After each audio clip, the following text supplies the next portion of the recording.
ধরো তুমি একটা কন্টেনারের মধ্যে বন্ধ, তোমার চারপাশে শুধু পানি আর পানি, আর কেউ নেই, শুধু তোমার গর্ভে আছে একজন সন্তান। তখন তুমি কি করবে? আজ এমনই একটা মুভির এক্সপ্লেন নিয়ে এসেছি, যার মধ্যে এইরকমই একটা স্টোরি দেখানো হয়েছে। তো কাহানির শুরুতে দেখি মিয়া আর তার হাজব্যান্ড নিকোকে তারা দালালের সাহায্যে তাদের দেশ থেকে পালাচ্ছিল। আসলে কি হয়েছে কি, তাদের দেশের সরকার তাদের দেশের মধ্যে যুদ্ধ শুরু করে দিয়েছে। এক ধার থেকে তাদের দেশের লোকেদের মারতে আছে, বিশেষ করে তারা প্রেগনেন্ট মহিলাদেরকে মারতিছে, আর না হলে তাদেরকে বন্দি করে রাখতিছে।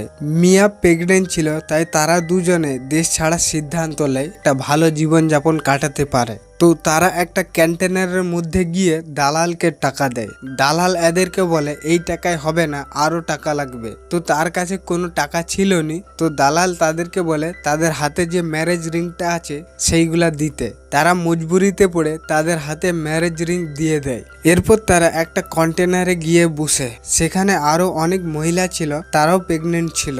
নিকো তার জন্ম হওয়া বাচ্চার আগে থেকে একটা নাম রাখে, নোভা। সে মিয়াকে বলে তাদের বাচ্চা যখন জন্ম হবে সে যেন তার নাম নোভা রাখে। মিয়া তাকে বলে তাদের বাচ্চা 3 দিন ধরে কোনো নাড়াচড়া করেনি। নিকো বলে সে কেন এ ব্যাপারে তাকে বলেনি। এরপর সেই কন্টেনারের গেটটা খুলে বাইরের থেকে আরো অনেক লোক তাড়াহুড়ো করে ভিতরে ঢুকে। এত লোক হয়ে যাবার কারণে দালালরা আরো একটা কন্টেনার নিয়ে আসে, তার মধ্যে অনেক লোককে পাঠিয়ে দেয় সেই কন্টেনারের মধ্যে। ঠেলাঠেলির মধ্যে নিকো মিয়ার থেকে আলাদা হয়ে যায়। নিকোকে দালালরা পরের কন্টেনারে যেতে বলে। সে দালালদের বলে সে আর তার স্ত্রী আগের থেকেই এই কন্টেনারের মধ্যে ছিল। দালালরা তার কথা শুনেনি, তাকে জোর জবরদস্তি করে পরের কন্টেনারে পাঠিয়ে দেয়। মিয়া একটা ছিদ্র দিয়ে দেখে তার হাজব্যান্ড কত নম্বর কন্টেনারের মধ্যে আছে। সে 107 নম্বর কন্টেনারের মধ্যে ছিল। এরপর তাদের কন্টেনারটি জাহাজ বন্দরের দিকে নিয়ে যাচ্ছিল। রাস্তায় তাদের গাড়িটা আর্মিরা ধরে। তারা কন্টেনার চেক করার জন্য খুলে দেখে সেখানে কিছু বাক্স ছিল।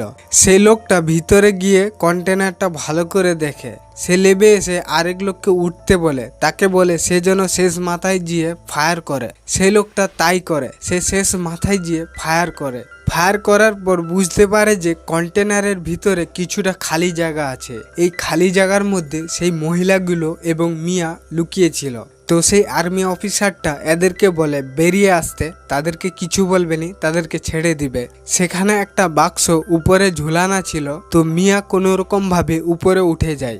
আর্মি অফিসারটা এদেরকে বেরিয়ে আসতে বলে। এরা যখন বেরিয়ে আসে আর্মি অফিসারটা এদের সবাইকে গুলি করে মেরে দেয়। মিয়া নিজের মুখে হাত দিয়ে চুপ করে থাকে। সে এইসব দৃশ্য নিজের কানে শুনতিছে। সে যদি একটু আওয়াজ করে তাহলে তাকেও মেরে ফেলবে। কন্টেনারে যত লাশ আর রক্ত লেগেছিল তারা কি করে, সেই লাশগুলোকে বের করে ধুয়ে পরিষ্কার করে দেয়। এরপর সেই কন্টেনারটা একটা জাহাজ বন্দরে যায়। বন্দর থেকে কন্টেনারগুলো জাহাজে তোলা হয়। এরপর জাহাজ রওনা দেয় বিদেশের দিকে। রাতের আধারে সমুদ্রে প্রচন্ড ঝড় উঠে। জাহাজ পানির মধ্যে হিলতে থাকে, যার কারণে জাহাজ থেকে অনেকগুলো কন্টেনার পানিতে পড়ে যায়, যার মধ্যে মিয়ার কন্টেনারটাও ছিল। পানিতে পড়ার সময় মিয়ার মাথায় ধাক্কা লাগে, সে কন্টেনারের মধ্যেই বেহুশ হয়ে যায়। তার যখন জ্ঞান ফিরে সে দেখে কন্টেনারের মধ্যে পানি। সে তাড়াহুড়ো করে উঠে, সে একটা ছিদ্র দিয়ে দেখে কন্টেনারটা সমুদ্রের মাঝখানে ভেসে আছে। মিয়া তার ফোনের লক খুলতেছিল, ফোনের স্ক্রিন ভেঙে যাবার কারণে মোবাইল কাজ করেনি। সে রেগে তার ফোনটা কাছাড় মেরে দেয়। আসলে সে ফোনটা নিকোকে করার জন্য লক খুলতেছিল। সে এইরকমই অবস্থায় ফেসে গেছে। সে এই সব কিছু নিকোকে বলতে চায়। সেখানে কিছু বাক্স ছিল। মিয়া সেগুলোকে খুলে দেখে তার মধ্যে কি কি আছে। একটার মধ্যে হুডি ছিল, আরেকটার মধ্যে কিছু খালি বাক্স ছিল, আরেকটার মধ্যে কিছু হেডফোন ছিল। কন্টেনারের মধ্যে দুটো ফাঁকা ছিল, তার থেকে পানি ভিতরে ঢুকছিল। মিয়া একটা টেপ দিয়ে সেই দুটো ফাঁকা বন্ধ করে দেয়। সে বড় ফোন থেকে সিম বের করে ছোট ফোনের মধ্যে লাগায়। তারপরে সে নিকোকে ফোন করার চেষ্টা করে। সিগন্যাল না পাওয়ার কারণে তার ফোনটা লাগেনি। যে দুটো ছিদ্র সে টেপ লাগিয়েছিল সে টেপ সরে আবার পানি ভিতরে ঢুকতে থাকে। মিয়া কি করে, প্লাস্টিকের ডিবা থেকে রবার নিয়ে সেই দুটো ছিদ্র ঢুকিয়ে দেয়। সে টেপ নিয়ে একটু উঁচু জায়গায় মেরে দেয় আর সেখানে লিমিট লিখে দেয়। এত দূর পর্যন্ত যদি পানি ঢুকে যায় তাহলে এই কন্টেনারটা ডুবে যাবে। সেখানে যত বাক্স ছিল সে সেইগুলোকে এক পাশে নিয়ে আসে, জমা করে। তার উপরে সে থাকবে বলে নিচে যেহেতু পানি জমেছিল। এই কন্টেনারের মধ্যে সে একটা ব্যাগ পায়। এই ব্যাগটা সেই মহিলাগুলোর মধ্যে কারুরই হবে। তার মধ্যে কিছু জিনিস ছিল, দুটো পানির বোতল, একটা লাইটার, একটা টর্চ, আরও কিছু জিনিস ছিল। তো তার ফোনে নিকোর ফোন আসে। মিয়া নিকোকে বলে সে জাহাজে নেই, তার কন্টেনারটা জাহাজ থেকে পড়ে গেছে। নিকো তাকে জিজ্ঞাসা করে সে কোথায় আছে বা তার আশেপাশে কোনো জিনিস আছে নাকি। মিয়া বলে না, তার আশেপাশে শুধু পানি ছাড়া আর কিছুই নেই। নিকো তাকে বলে সে যেন হার না মানে, তাকে যে কোনোভাবেই বেঁচে থাকতে হবে। এরপর নিকো ফোনটা রেখে দেয়। হঠাৎ একদিন মিয়ার পেটে যন্ত্রণা শুরু হয়। বাচ্চা জন্ম হবার সময় এসে গেছে। এই রকম ভয়ানক পরিস্থিতিতে সে একটা মেয়ে সন্তান জন্ম দেয়, যার নাম নিকো রেখেছিল নোয়া। সে সেই নামটাই রাখে। তার কাছে যে ড্রিল মেশিনটা ছিল সে সেটা দিয়ে উপরে ছাঁদা করে উপরে বেরানোর জন্য। বেশ অনেকটা ছাঁদা হবার পর মেশিনটা অটোমেটিক খারাপ হয়ে যায়। তার কাছে একটা ছুরি ছিল, সে সেটা দিয়ে কাটতে থাকে, কিন্তু সে ছুরিটাও কিছুক্ষণ পর ভেঙে যায়। তার কাছে না আছে খাবার, না আছে পানি। পানি তো অনেক আছে, সমুদ্রের নোনা পানি। সে যদি নোনা পানি খায় তাহলে তার কিডনি ফেল হয়ে যাবে। তো যাই হোক, সে হতাশ হয়ে পানির মধ্যে বসেছিল। তখনই বৃষ্টি শুরু হয়। তার কাছে যত খালি ডাব্বা ছিল সে সেই খালি ডাব্বা দিয়ে পানি ধরে আর সে কিছুটা পানি খেয়ে নিজের খিদে এবং তেষ্টা মিটায়। সে যে কন্টেনারের উপরে ছাঁদা করেছিল সে বাইরে বেরায়। 7 দিন পর সে বাইরের আলো দেখে। মিয়া তার মেয়েকে একটা ওয়াদা করে সে মরবেনি, সে তার জন্য বেঁচে থাকবে।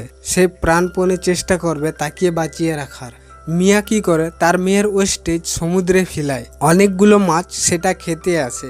সে এটা দেখে সিদ্ধান্ত নেয় মাছ ধরার। কন্টেনারের মধ্যে যত হেডফোন ছিল সে সেই হেডফোনের তার দিয়ে একটা জাল বানায়। পরের দিন সে সেই জালটা সমুদ্রের মধ্যে ফেলিয়ে তার মধ্যে তার মেয়ের ওয়েস্টেজ ফেলায়। আর সে ওয়েট করে কখন সেই জালের মধ্যে একটা মাছ আসবে। তো কিছুক্ষণ পর সেই জালের মধ্যে একটা মাছ আসে। সে তাড়াতাড়ি করে সেই জালটা তুলে খিদার জ্বালায় মিয়া সেই মাছটাকে কাঁচা খায়। সে এইরকমই করে সেখানে মাছ ধরে খেয়ে বেঁচে থাকতো। ধীরে ধীরে কন্টেনারের মধ্যে পানি বাড়তে থাকে। সে প্রত্যেক দিন তার থেকে কিছুটা করে পানি বের করে। একদিন আকাশে মিয়া একটা প্লেন দেখতে পায়। সে টিভির কাঁচ ভেঙে রোদে চহর মারে প্লেনের দিকে, এই আশায় যে প্লেন তাকে দেখবে এবং তাদেরকে উদ্ধার করতে আসবে। কিন্তু প্লেনটা চলে যায়।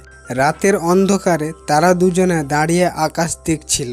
মিয়া নিকোর কথা ভাবছিল। তখনই তার ফোনে নিকো ফোন করে। সে বলে সে আর তাদেরকে বাঁচাতে আসতে পারবেনি।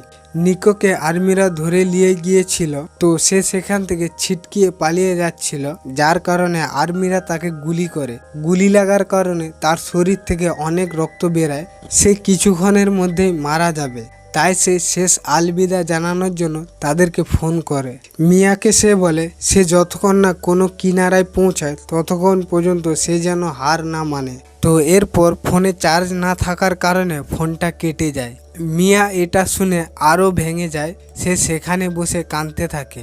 এরপর বেশ কিছুদিন কেটে যায়। 26 দিনে কন্টেনারে লিমিটের থেকে বেশি পানি ভরে গেছে। সে সিদ্ধান্ত নেয় এই কন্টেনার ছেড়ে চলে যাবে। খালি বাক্সগুলো দিয়ে সে একটা ছোট বোট বানায়, যার মধ্যে সে তার মেয়েকে রাখে। সেই দিন রাতে তার কন্টেনারটা সমুদ্রের পানিতে ডুবে যায়। সে তার বাচ্চাকে ছোট বোটের মধ্যে রাখে আর সে পানির মধ্যে ভেসে থাকে। এই রকম করে তারা সারা রাত কাটায়। পরের দিন সকালে মিয়া তার বাচ্চাকে বলে আর কিছুক্ষণ পর তারা ডাঙায় পৌঁছে যাবে। তার ভরসা ছিল তারা বাঁচবেই বাঁচবে। তারা যখন ডাঙায় পৌঁছে যাবে তাদেরকে যারা উদ্ধার করবে তাদেরকে সে এই কাহিনী বলবে কিভাবে তারা সমুদ্রের মধ্যে জীবন মৃত্যুর সাথে লড়ে বেঁচে ফিরেছে। এরপর দেখি একটা ছোট্ট বোট, তার মধ্যে 3 জন ছিল। তো বড় মেয়েটি সমুদ্রের মধ্যে কিছু দেখতে পায়। সে তার বাবাকে বলে বোট নিয়ে সেখানে যেতে। তারা সেখানে গিয়ে সেই ছোট বোটটাকে তাদের বোটের মধ্যে তুলে তারা তার মধ্যে একটা ছোট বাচ্চাকে পায়। সেই মহিলাটি খোঁজাখুঁজি করে যে এই বাচ্চার সাথে আর কি কেউ আছে। সেই বোটের মধ্যে একটা দড়ি বাঁধা ছিল, তারা দড়িটা টেনে মিয়াকে পানি থেকে বের করে। পানিতে ডুবে যাওয়ার কারণে মিয়া বেহুশ হয়ে যায়। সেই মেয়েটি তার কোনোরকমভাবে জ্ঞান ফেরায়। মিয়া জেগে উঠে সবার প্রথমে তার বাচ্চার খোঁজ নেয়। তারপর সে দেখতে পায় তারা দুজনেই বেঁচে আছে, তাদেরকে লোক উদ্ধার করেছে। এটা দেখে সে কাঁদতে থাকে, কিভাবে তারা এত কষ্টের রাস্তা সে আর তার মেয়ে পার করেছে। তো বন্ধুরা, কাহিনীটা এখানেই শেষ হলো। তো আবার দেখা হবে আরেকটা অন্য কোনো নতুন ভিডিওতে।